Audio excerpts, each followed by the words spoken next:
It is a national hero that the French are burying on May 22, 1885.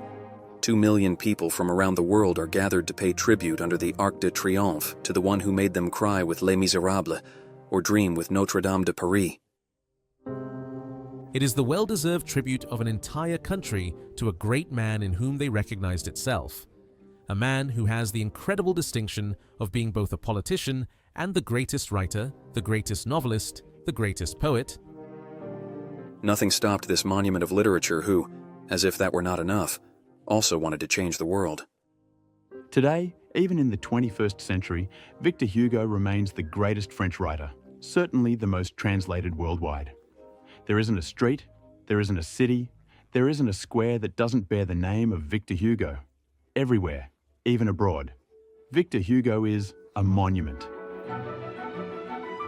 It is in Besançon, on February 26, 1802, that Victor Marie Hugo is born, the youngest of a family of 3 boys, and already from his birth, little Victor is the center of all attention. His family is very worried. They wonder if he will survive the winter. Even his brothers, Abel and Eugène, say, "Oh, what a tiny little creature." It's true that he's very small, so fragile, so brittle. And even his mom, Sophie, has to sleep with him to try to warm him up. And he himself says that he would have died if he hadn't received double the affection from his mother, who worked to save him. He was born in a household that is tearing itself apart, constantly at odds, because Sophie Trebuchet is an admirable, intelligent woman, and she married Léopold Sigisbert, who is an empire general, but a bit of a brute, a bit rough. The separation is inevitable. The 3 boys are quickly tossed between their 2 parents. They experience the drama of arguments and moving. Sophie then becomes attached to Victor's godfather, Colonel Victor Fanot de la Horie. La Horie is involved in a plot against Napoleon. In love and courageous, Sophie does not hesitate to hide him. He quickly becomes the father figure for little Victor, who is missing his dad. He becomes Hugo's true mentor, like a second father. He has him read and translate Tacitus. La Horie is a cultured man, and Hugo loves him like a second father, truly. Little Victor will always remember that La Horie told him, "Remember, my little one, in life, the most important thing is freedom, and fight all your life for this freedom." After the arrest and execution of La Horie, his substitute father, Victor, like his brothers, finds solace in books. They are influenced by their mother, an avid reader. She had given them a rather free education. They could read whatever they wanted, which was quite rare at the time. And she used to say, well, anyway, if it's something that isn't meant for children, they won't understand. And everything they do understand will bring them something. She thinks that Abel is a charming boy, that Eugène has talent, that's undeniable, but that Victor has genius. And she is sure that her youngest will become someone fantastic. And at school, Victor Hugo collects awards, which doesn't stop him from indulging in a few whims. You are in the library of Victor Hugo's house, and in this library there is a collection of rare and precious books. I present to you a geometry notebook of Victor Hugo. He is 14 years old when he uses this notebook. What is interesting to see is on the cover this little sketch here, which is certainly a caricature head, drawn by Victor Hugo, and then a signature attempt here on the other side. He is rather obsessed with his name, a narcissistic obsession obviously, and we see all sorts of signature attempts. Victor Hugo is indeed narcissistic from a very young age. He is also very ambitious. Many evenings are spent with his brother Eugène writing verses, but his poetic duels with his elder brother are no longer enough for him. Victor wants to be recognized. Hugo enters a competition at the academy, and at 15, he writes a poem of 320 verses. He is ranked 9th, and it's so good that he is mentioned by the secretary of the academy. He is talked about in the newspapers, so he actually becomes famous at 15. Then, he enters the Académie des Jeux Floraux competition, which were very important poetry contests in Toulouse, and he wins the Golden Lily of the Jeux Floraux. Having a prize at the Académie des Jeux Floraux of Toulouse is almost like having the Goncourt Prize today. Encouraged by his successes, Victor Hugo publishes his first collection of poems, Odes. He is only 20 years old. The young prodigy is then noticed by King Louis XVIII, who grants him an annual pension of 1,000 francs. Victor is finally be able to live from his passion, writing. So, at the moment when little Victor begins to spread his wings by living off his writing, well, a movement emerges, a literary movement called Romanticism.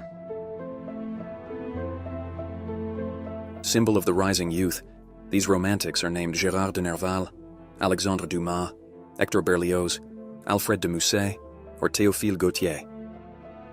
All these people are part of a somewhat whimsical, slightly crazy club, dressed a bit haphazardly. Many of them were in disguise too, dressed in large Spanish-style coats, hats. But Hugo, not at all. He was very properly dressed. So, Victor Hugo very quickly becomes somewhat the leader of this romantic movement, almost without wanting to, but rather because I believe he had an overwhelming personality. He knows how to assert himself.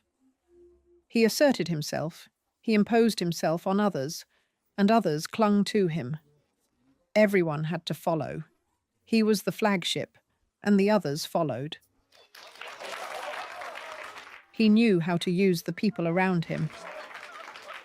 The Romantics question all the literature of the past. They want to create another literature, another theater. Dusting off literature becomes the goal of these young enthusiasts. In 3 weeks, Victor Hugo embarks on writing a play, Hernani. This romantic drama is like a banner for him. The play is accepted at the Comédie Française. Hugo sees it as a tremendous opportunity. He will finally be able to make his ideas triumph. To ensure the play's success, an entire war strategy is put in place. On the day of the premiere, the applause is ensured by all of Hugo's friends, mobilized for the occasion.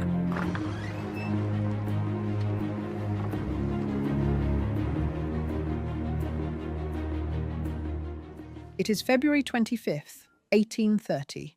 It is 3 o'clock in the afternoon. The Théâtre Français has opened its doors to welcome the group of romantics who are settling in, and they settle in until 6 o'clock in the afternoon, since the theatre opens at 6 o'clock, with the play starting at 7 o'clock. So, the young people scatter in the room and start shouting, singing pornographic songs, having fun. As soon as the actors arrive and the first line is spoken, there are cries of outrage from the classicists. And then, obviously, the other half of the room start yelling back, so much that we can wonder what could be heard during this first performance. At one point, there is an old man who is half deaf, who hears a character say, "You fool!" And he hears "asshole!" And he screams, "That's outrageous!" To have a Spanish nobleman say, "asshole," that's not possible. And another romantic who really believes the play said "asshole" replies, "Well, yes, asshole. It's a great find. Why wouldn't he say asshole?" The romantics are really ready to defend anything. Hernani is a triumph. 2 years after this heroic battle, Victor Hugo takes on a new challenge, Notre-Dame de Paris. It will be his second public success, a work inscribed in the French literary history. To inscribe a work in time, that is to say over a century and a half, or even 2 sometimes, proves the genius of a work. Victor Hugo's lexicon is accessible to everyone, and at the same time, the most refined, the most sophisticated minds can also find nourishment in it because it goes beyond what it says. Poetry, theater, novel, no literary genre stops the insatiable Victor Hugo. He's the complete writer, meaning the writer who can touch absolutely everything. When we talk about Italian, we say the language of Dante. When we talk about German, we say it's the language of Goethe. When we talk about Spanish, it's obviously the language of Cervantes. And when we talk about French, we say it's the language of Molière. I find that unfortunate. I wish we would say it's the language of Victor Hugo.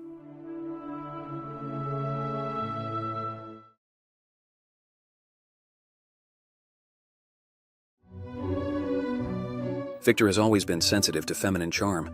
Excessive, he thirsts for the absolute. No wonder the young man's first emotions are tinged with romanticism. The setting of this first romance, the garden of his childhood house, the Feuillantines, the object of his passion, a lovely young girl with brown curls. Adele is a little girl who played the same game with young Victor in the Feuillantines' garden. The Fouché and Hugo families know each other, and Hugo met this little girl as a child. So, at first, these are completely harmless games, but during adolescence, well, he truly falls in love with Adele. She's very pretty. There is a portrait of her, young, where she has big black eyes and also very black hair. She's the Spanish brunette that we find in Hugo's works, Esmeralda or Doña Sol, for example.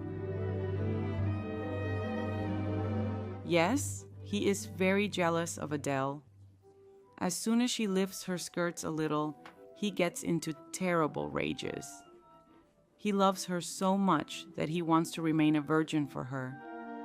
There's almost something of Romeo and Juliet in Victor and Adele, since their love is thwarted by their parents.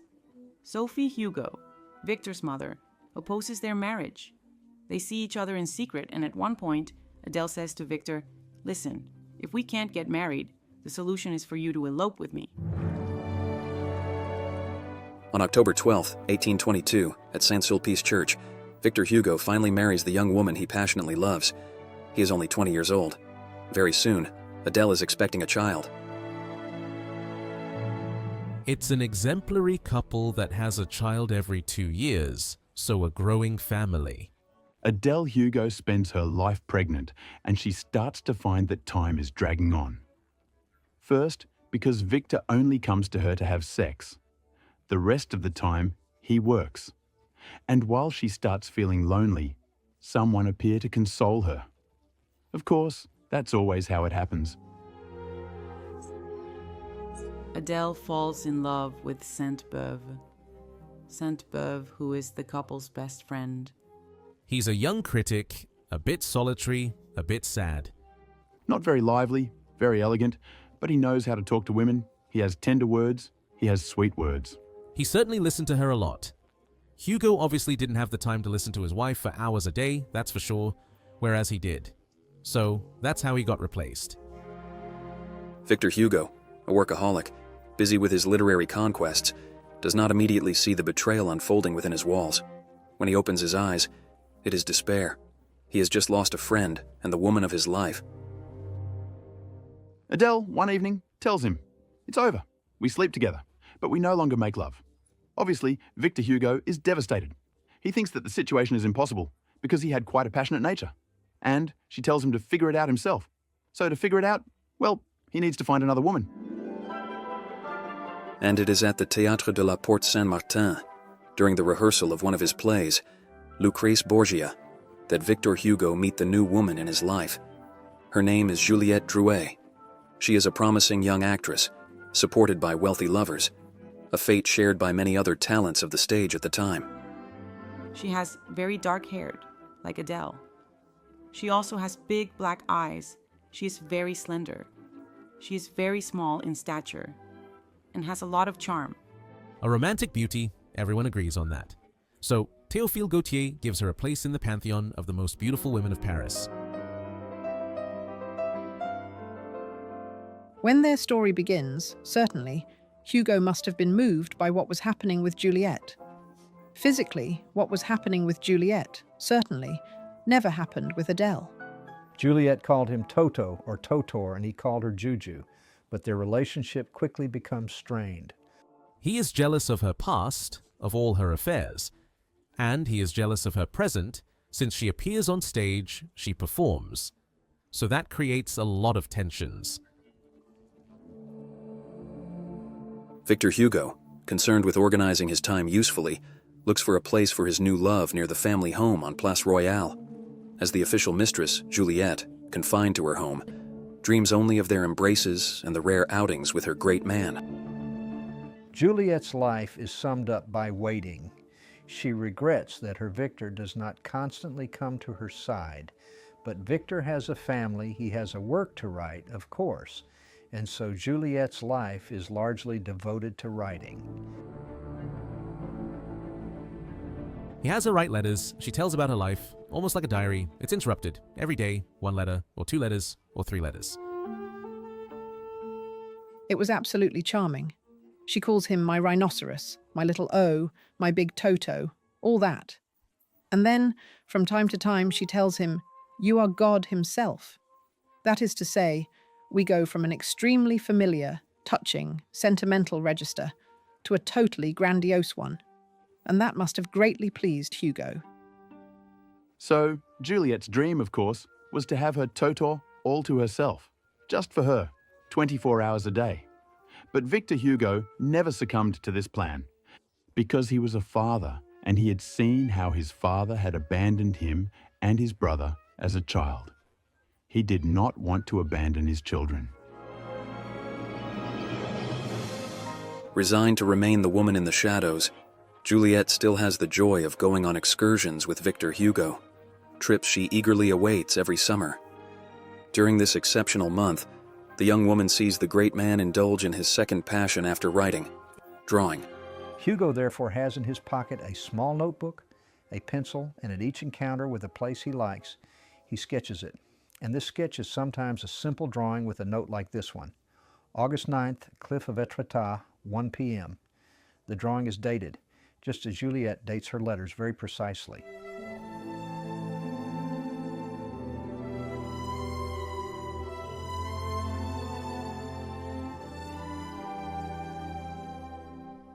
Every evening, he writes a letter to Adele saying, for example, "I'm leaving Gisors, going to Beauvais," and he describes what he saw and sends her kisses.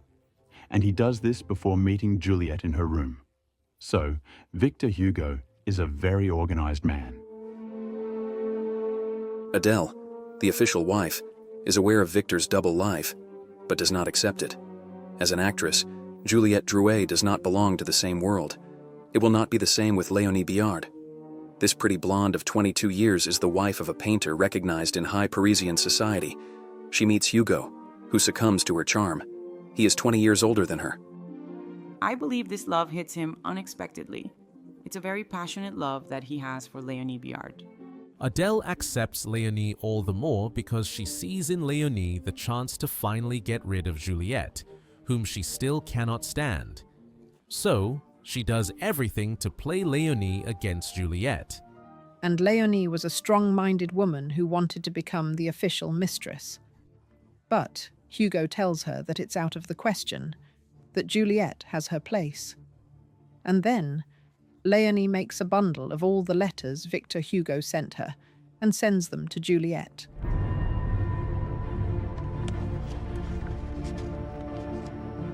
Can you imagine the shock of Juliette Drouet upon discovering these letters?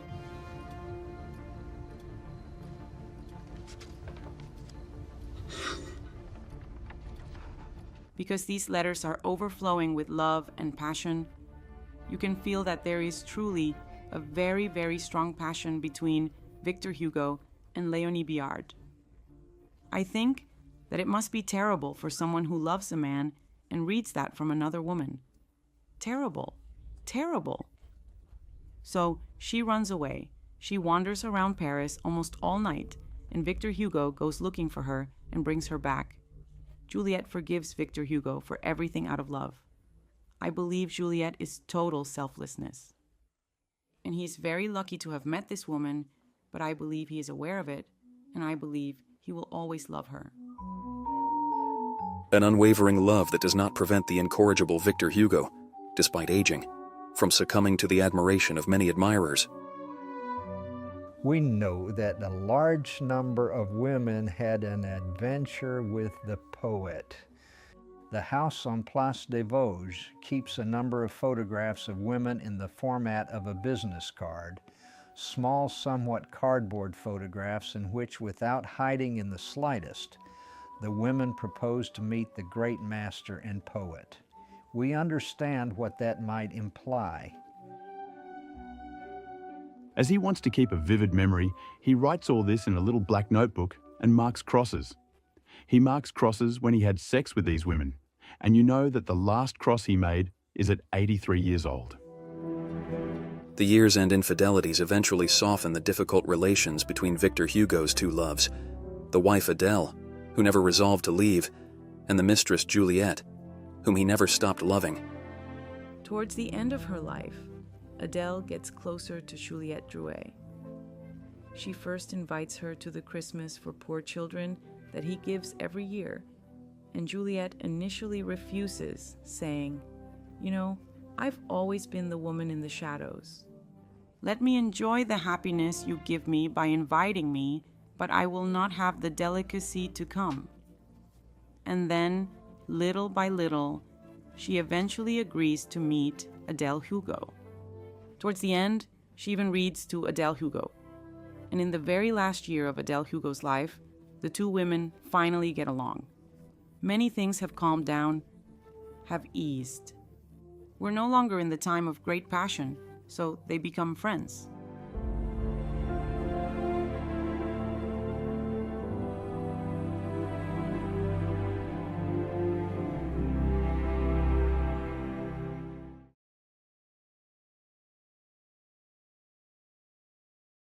When the child appears, the family circle applauds loudly.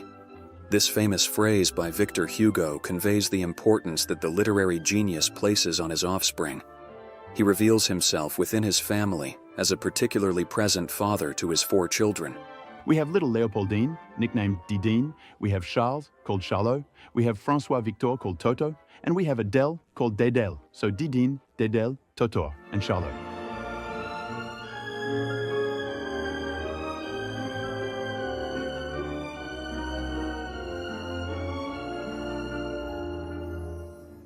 And what is remarkable for the time is that these children are integrated into the life of the family and the couple, or even with friends, with people. And Hugo wrote a certain number of poems about his children. And he wrote, on a table in the middle of the children playing. For him, it was not a problem at all. He was the paterfamilias with life around him, and it suited him very well. Victor Hugo has this attitude towards his children simply due to his own childhood. A tragic childhood without a real family life. He never had his father with his mother. Never. Unlike their father, the little Hugos grow up surrounded by both parents in the family home, Place Royale. Victor constantly shares in their games, even making toys for them like this amazing dollhouse. In this box, there is a dollhouse built by Victor Hugo for his 3 eldest children. It was the main entertainment during the summer holidays to keep the children busy, building lots of objects with playing cards.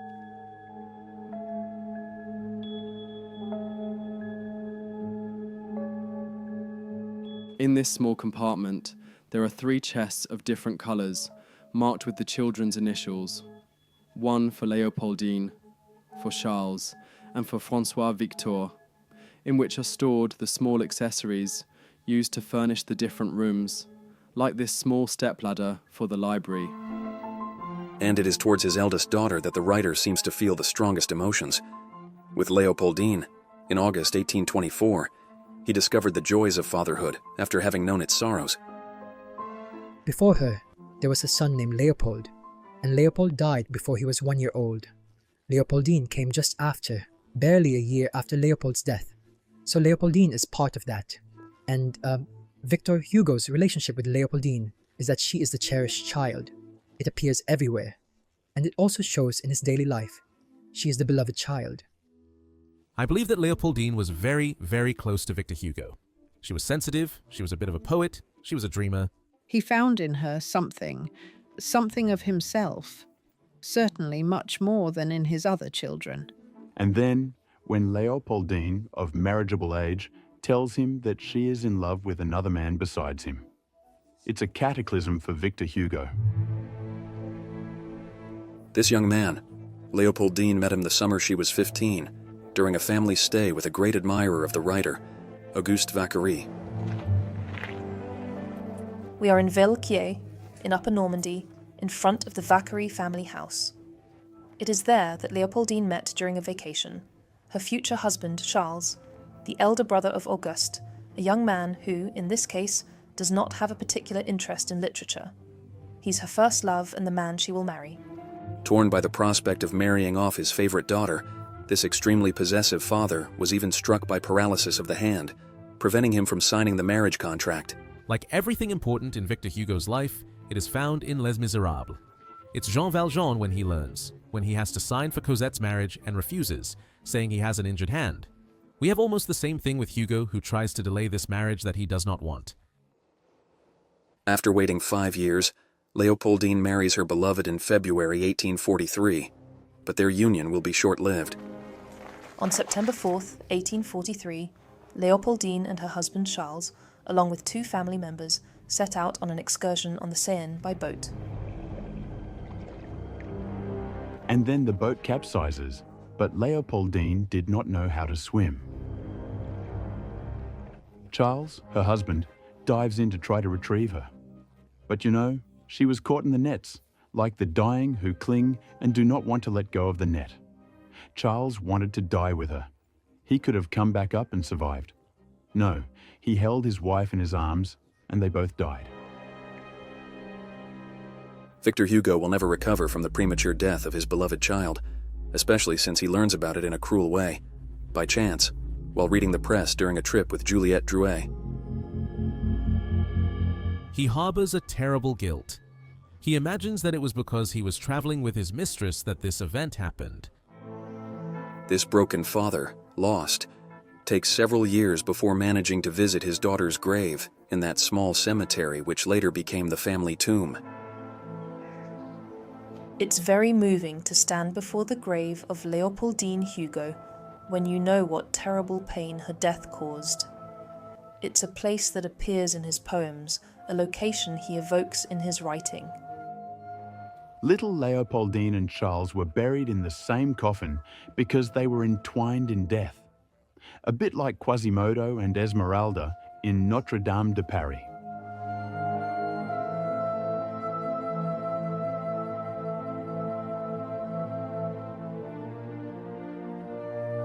This piece of checkered cotton fabric embodies the whole family drama. It's the dress in which Leopoldine drowned in 1843. It was kept by her mother Adele and preserved with a small piece of paper. Here it is, where you can read costume with which my daughter died. Sacred relic.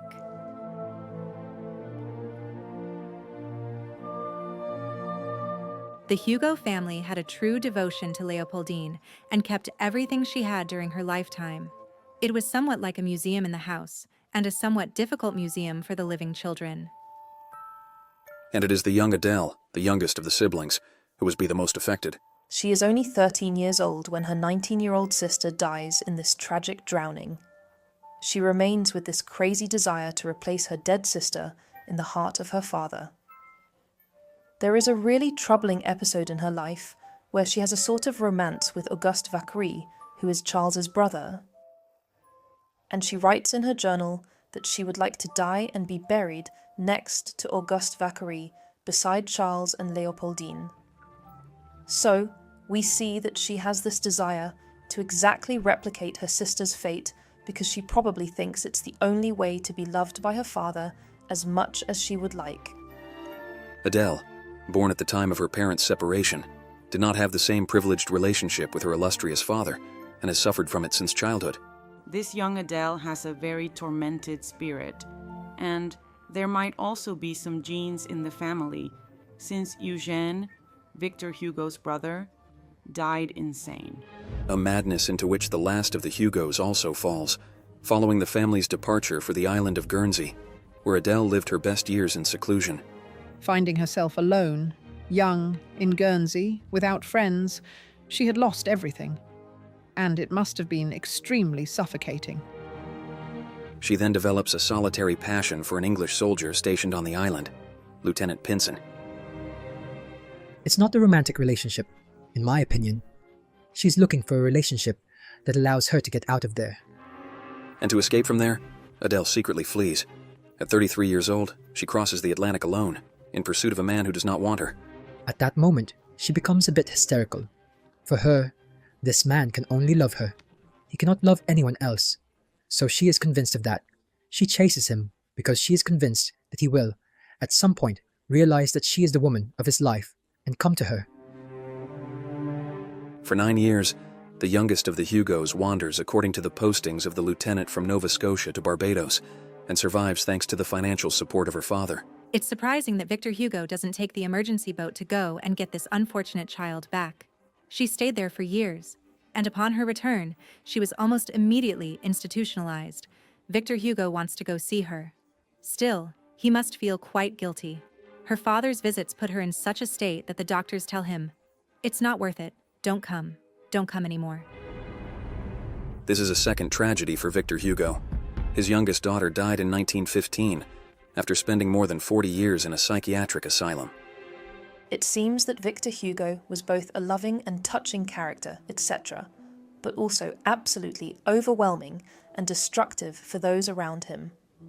Because the fact remains that Léopoldine Hugo drowned at the age of 19. Adèle Hugo died insane, institutionalized, and his two sons, Charles and François Victor, stayed their whole life at their father's service. So it's as if the choice was between death, madness, and servitude. The two sons did not leave many traces, and they were more or less supported by the father. They created newspapers, they worked a bit in literature, but in the end, they did not make a splash. Ultimately, he more or less castrated them from the start. Not too much, so they could have a somewhat normal life, but enough so that they never truly flourished, you know?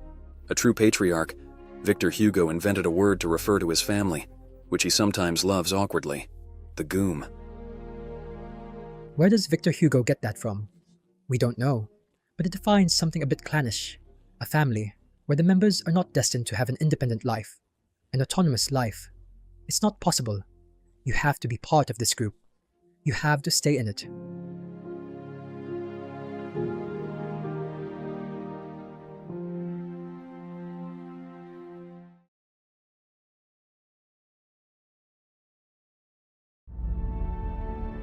For Victor Hugo, to live is to be committed, a principle he would never abandon.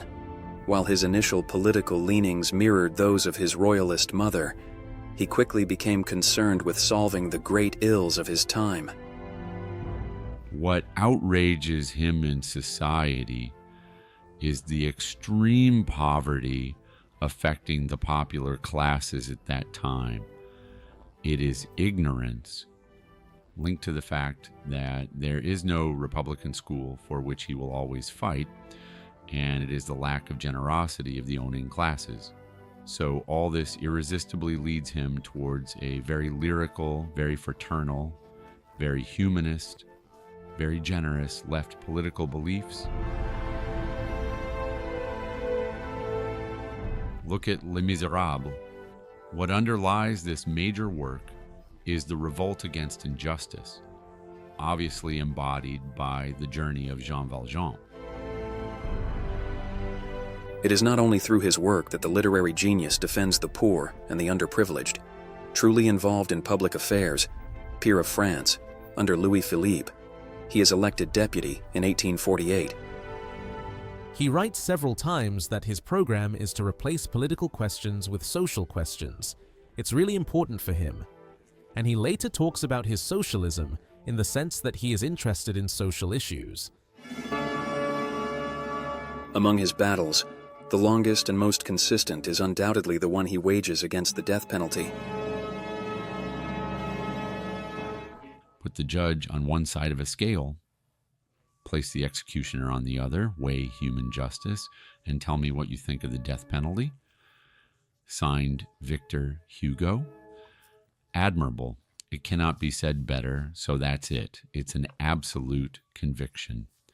Justice is not compatible with the death penalty. In 1851, his political positions force him to flee France. Deeply Republican, Victor Hugo opposes the coup d'état of Napoleon III, who proclaims himself emperor. That's where he calls Louis Napoleon Bonaparte Napoleon the Little. He calls him Napoleon the Little in a speech at the Assembly. And so, after trying for about 10 days to stir up the people of Paris, he is pursued, he has had a price put on his head, and he is forced to flee, and to flee, he flees like all the exiles, to the nearest border, which is the Belgian border. After Belgium, he heads to the Channel Islands. Victor Hugo spends 3 years in Jersey before being expelled for criticizing Queen Victoria. He then settles on the neighboring island of 65 square kilometers, Guernsey, and to ensure he cannot be expelled again, he becomes a property owner.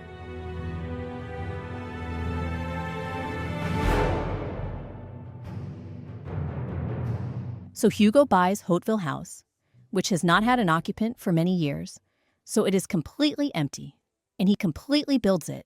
He creates this decor that we see here, which is found everywhere, on all the floors. It is a three-dimensional work created by Victor Hugo, the decorator. The most beautiful definition I know of this house is a kind of autograph poem on several floors in several rooms. It's a work of Victor Hugo. I think that to all his novels, his plays, his poems, Hauteville House must be added. He buys old furniture that he dismantles and then reassembles, as we can see with this monumental sideboards and fireplaces. So it would be too simple when you are Victor Hugo for a door to just serve as a door. A door can serve as something other than a door. And then, so there are also, as in all his vocabulary, hiding places. And here, we have a perfect example. Behind these drapes and this mirror, a door opens to a dark room that was the photography studio of Charles Hugo, and he chose his father as the subject. Victor Hugo used photography as a means of communication and spreading his image. So, it's a political act.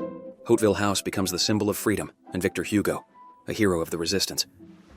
He could have returned to France as early as 1859.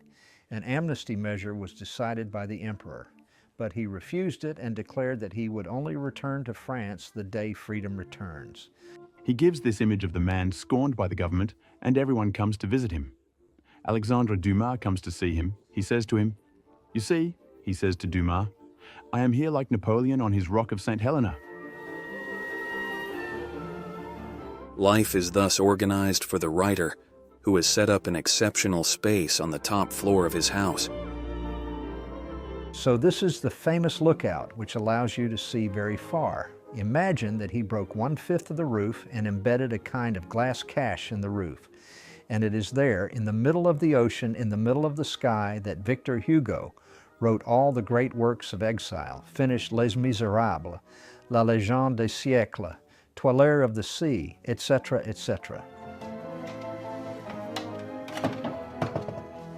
He writes, standing up, and throws his sheets of paper onto his benches, which are made to dry the inks, and he can see from his writing desk the house of Juliette Drouet, his mistress who followed him into exile. The faithful Juliette also gave up France for the happiness of seeing her dear Victor every day. Every morning, first, he would go out and hang a handkerchief on the corner of his balcony to tell Juliette that he was awake and to give her a morning signal. And then he would perform his ablutions. And he is naked. He walks around naked. That's why Juliette is delighted to see him like that, in his birthday suit. So right next to his study, we have his bedroom. And behind this panel that he engraved and painted hides his bathroom with a very, very clever and very modern system for the time. But it is only in the afternoon that Victor and Juliette meet for long walks on the island. After his morning work, Hugo returns to the lower floors to indulge in a gargantuan lunch.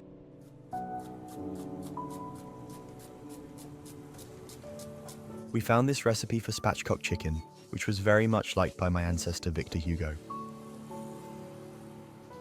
It's called a spatchcock chicken because when you turn it over like this and flatten it, it simply looks like a toad. Like this, you see. He really liked poultry, except for ducks, which he quite liked as animals and preferred to keep them in his fountain rather than eat them during meals.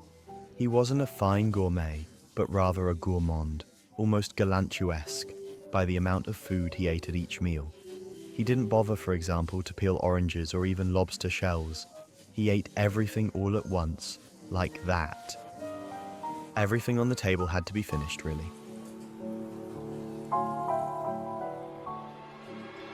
After dinner, to fill the long evenings of exile, Victor Hugo sometimes indulges in a practice that was fashionable at the time: spiritism.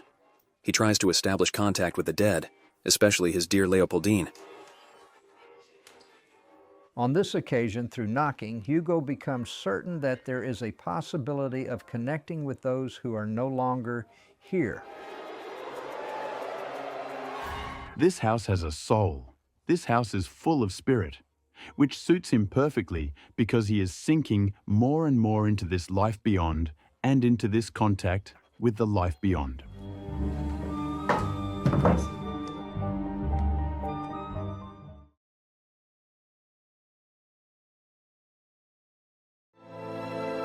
Exile ends in 1870 with the fall of Napoleon III. Nearly 20 years have passed when Victor Hugo finally returns to Paris, where he is welcomed triumphantly. Everywhere, they form honor guards for him, and naturally, he got up to the podium and was elected. And then he would speak quite regularly, and everyone awaited Victor Hugo's speeches, which were obviously marvelous. When he is elected senator in 1876, Victor Hugo is a lonely man. From his family, he only has Georges and Jeanne left, the children of his son Charles. Hugo saw all the members of his family leave one after the other. He saw poor Leopoldine leave. He saw his wife leave. His two sons died in their 40s. Suddenly for Charles, more slowly for François Victor. Adèle locked herself in her madness. And what remains for Victor Hugo from his past are his grandchildren.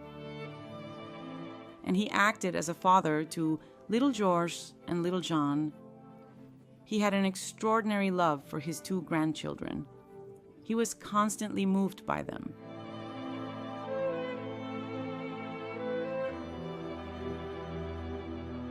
He wrote The Art of Being a Grandfather. He wrote many poems about children, about his grandchildren. He always has his grandchildren next to him, on his knees. He is very tender with them. He never scolds them. He used to draw on little white cards and make good points that he would put on their plates. He was very, very affectionate.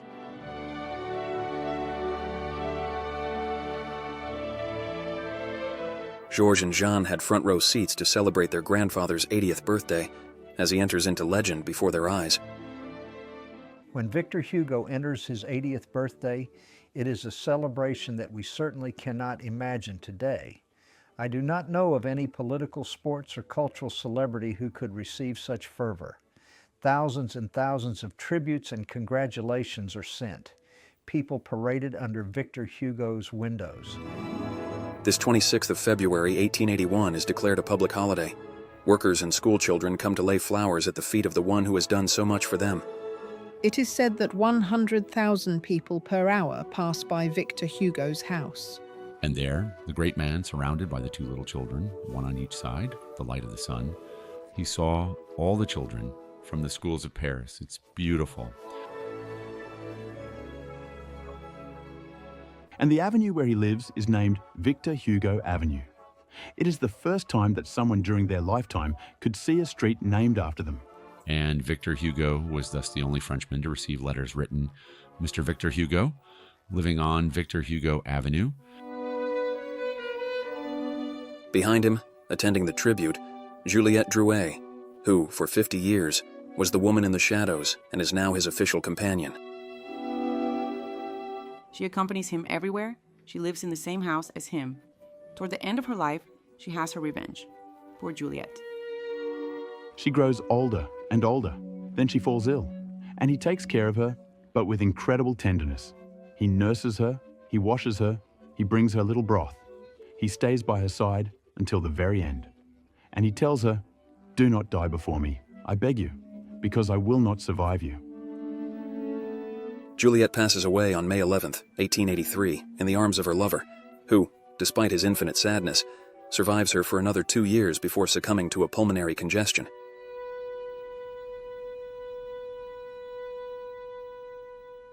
It is here, in this bed, that on Friday the 22nd of May, 1885, having just turned 83 in the previous February, Victor Hugo breathed his last. He has his grandchildren with him. He has Georges. He has Jeanne, who are exactly like Marius and Cosette at the bedside of Jean Valjean, watching over him, caressing his hand, kissing him. And he dies. Imagine that it is still a marvelous sign on May 22nd, the day when Saint Juliet is celebrated.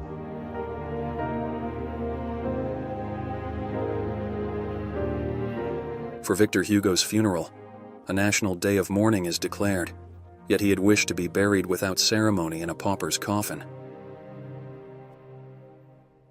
He had it, in a way, for it was the most basic funeral, but simply followed by 2 million people. Behind him, a grateful people for the one who defended the cause of the most disadvantaged. All of Paris, all of France, all of Europe, everyone, the whole world in procession, since the procession went from the Arc de Triomphe to the Pantheon. They passed by Notre-Dame, which is a reminder of one of Victor Hugo's masterpieces. They made a stop, but he did not enter because even if he believed in God, he did not belong to any church.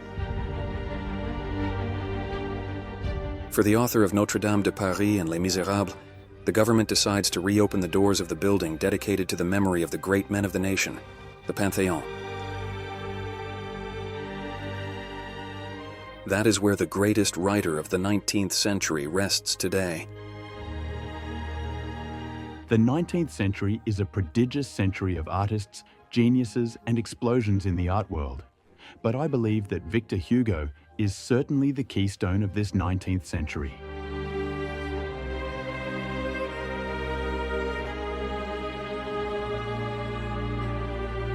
Victor Hugo is the prophet, the apostle, the bard of the Republic, the one who went all the way in his commitment to the cause of freedoms. And Victor Hugo became a living legend.